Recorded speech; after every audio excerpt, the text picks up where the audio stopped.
One of the key reasons why we're running the design competition is to get some ideas about how aged care facilities of the future might look.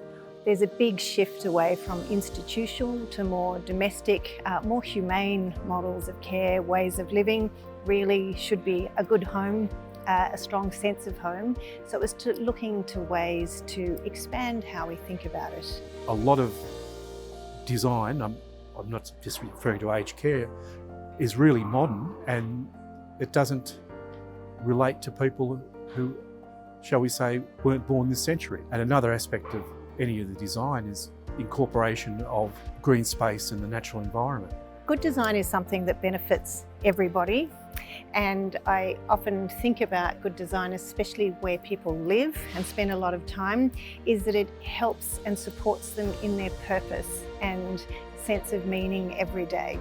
And it can be tiny things like providing a lovely outlook, providing a view of a tree that brings some comfort and calmness, or a bit of sun on your back at certain times, or connection, incidental connection with a friend walking past. And so they're the sorts of opportunities that good design enables, ways of putting you in touch with the world outside, but also giving you a sense of retreat and privacy as well. Good design in aged care is something that is approachable and equal to everybody.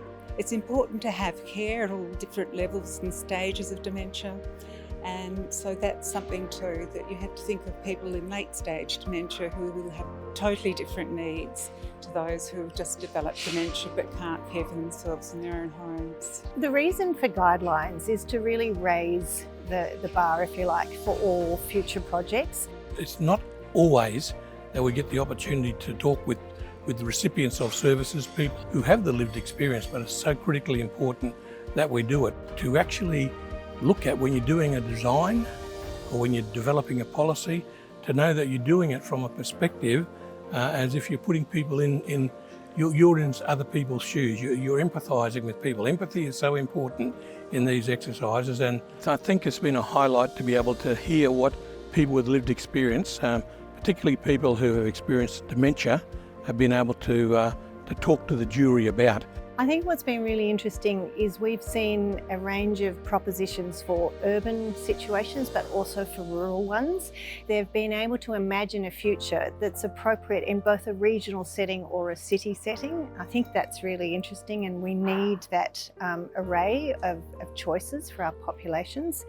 It's about being an integrated service that is culturally competent and supportive of people of all different backgrounds, but it's also an environment where children can also feel comfortable when they come and visit older members of their family. I think they've also been able to challenge what the future of aged care might look like, and it's looking a lot better than it has been in the past. So I think it's giving us hope. It's interesting hearing from the experiences of users that they felt a sense of hope and excitement